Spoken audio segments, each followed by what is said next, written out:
tema de hoje é um tema muito complexo, muito pesado, mas extremamente necessário, que é a campanha Faça Bonito. Olá, sejam todos bem-vindos para mais um vídeo aqui no meu canal. E o tema de hoje é como nós podemos trabalhar as nossas crianças que vivem em situação de vulnerabilidade social, psíquica. Então a gente precisa falar um pouquinho sobre isso. Bom, gente, quando a gente fala em vulnerabilidade, nós pegamos talvez aquelas crianças que estão em extrema pobreza, que vivem com o mínimo do mínimo.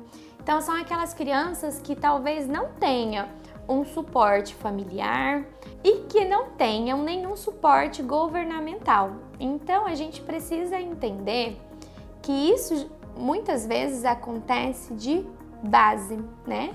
Então é uma cadeia.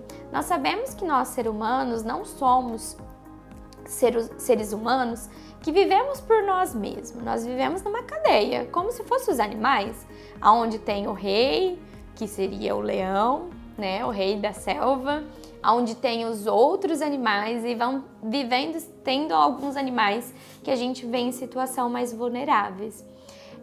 Pegando esse gancho, nós olhamos para o governo federal, tanto do Brasil quanto de qualquer outro país, que muitas vezes eles não têm se preocupado tanto, de fato, a trabalhar essa vulnerabilidade social dessas pessoas, por um ponto muito importante e até mesmo muito cruel. Quando a gente trabalha a vulnerabilidade de uma população, nós damos para ela conhecimento, nós damos para ela senso de consciência, nós damos para ela a ideia e algo a que lutar.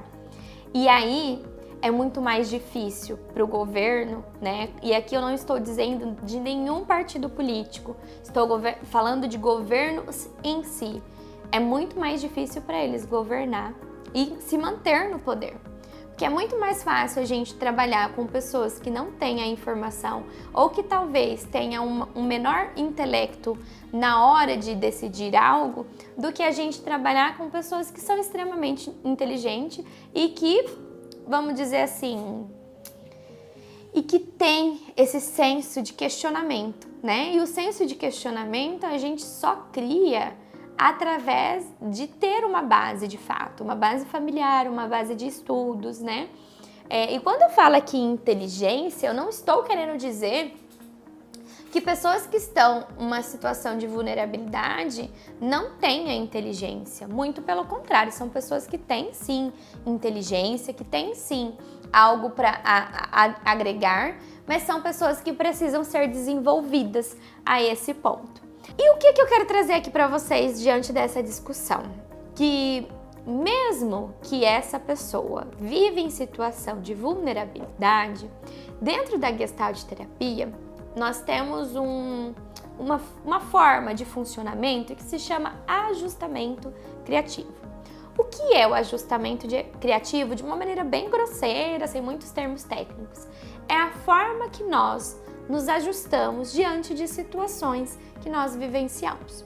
Então, por exemplo, já viram aqueles vídeos onde as pessoas que vivem no Haiti ou em algum lugar da África, que vivem em extrema pobreza, mas são pessoas extremamente felizes, que mostram aqueles vídeos dançando, ou aquelas pessoas que, tipo assim, estão contentes e felizes com aquilo que ela está vivenciando?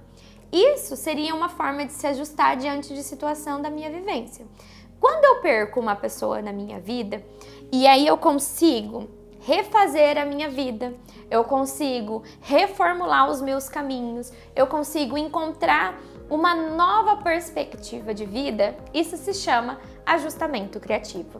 Então, quando a gente se ajusta, nós fazemos isso o tempo todo diante de situações da nossa vida. Sabe quando você está diante de uma situação e ao invés de você atacar, por exemplo, ir lá, brigar, falar o que você pensa, você recua? Isso é um ajustamento, é você fazer com que, ao invés de eu ir lá, ataco, afronto, eu faço o que eu recuo para trás, porque eu sei que é uma situação de perigo. Então, o que eu quero trazer para vocês sobre esse ajustamento? Nós nos ajustamos o tempo todo, a todo momento. E isso faz com que nós sobrevivemos diante de situações. Então, uma pessoa que está em vulnerabilidade social é uma pessoa que está se ajustando e está lutando o tempo todo. Então, o que a gente pode fazer diante disso? Podemos utilizar um pouco do entendimento.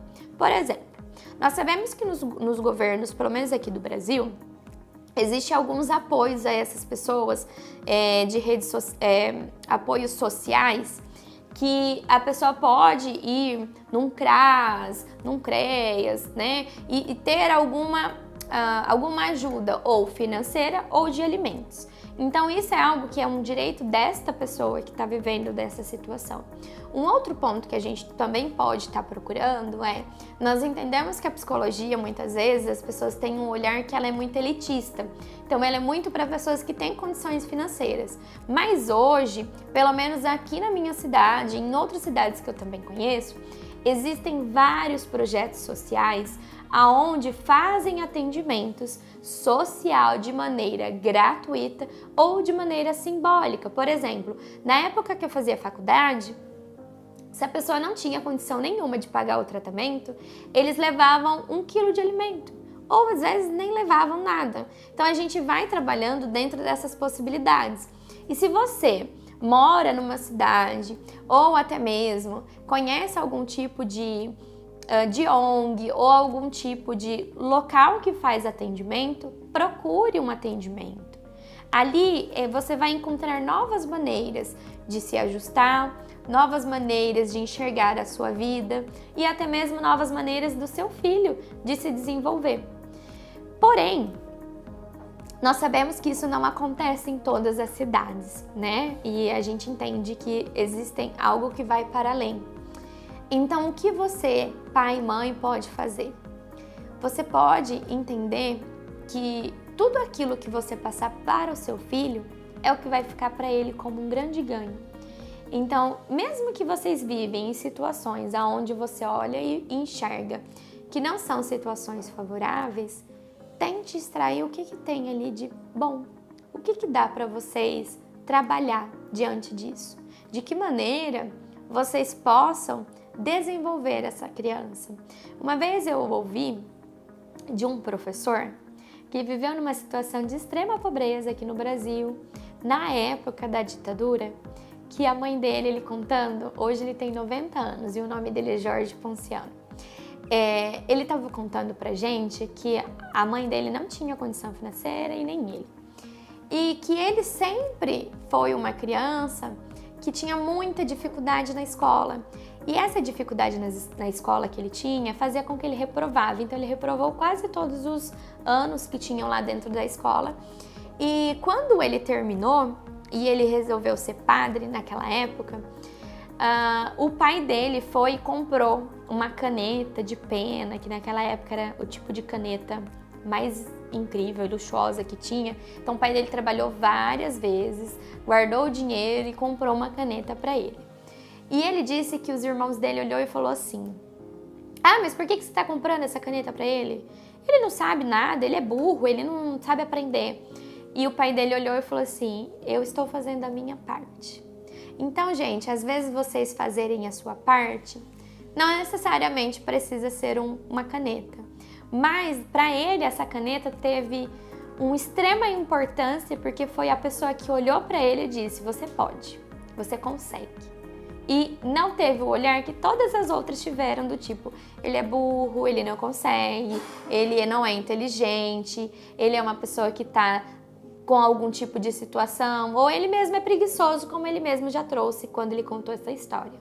Então, quando a gente vê uma pessoa em extrema vulnerabilidade, você que é professor, você que tem acompanhado pessoas que vivem nessa situação, levanta elas. Extraia delas o que ela tem de melhor. Olhe para elas o que ela tem de melhor. É isso que vai fazer a diferença na vida dessa criança e desse adulto. E outra coisa, para a gente finalizar. Não deixe com que o que as pessoas falam sobre você, ou dizem sobre você, ou o que você vivencia, te limite. A limitação não existe em quem acredita que pode sim conquistar o que ela quer. É claro que é difícil, é claro que não é fácil, exige tempo e esforço, mas não se limite. Um beijo para vocês e até mais!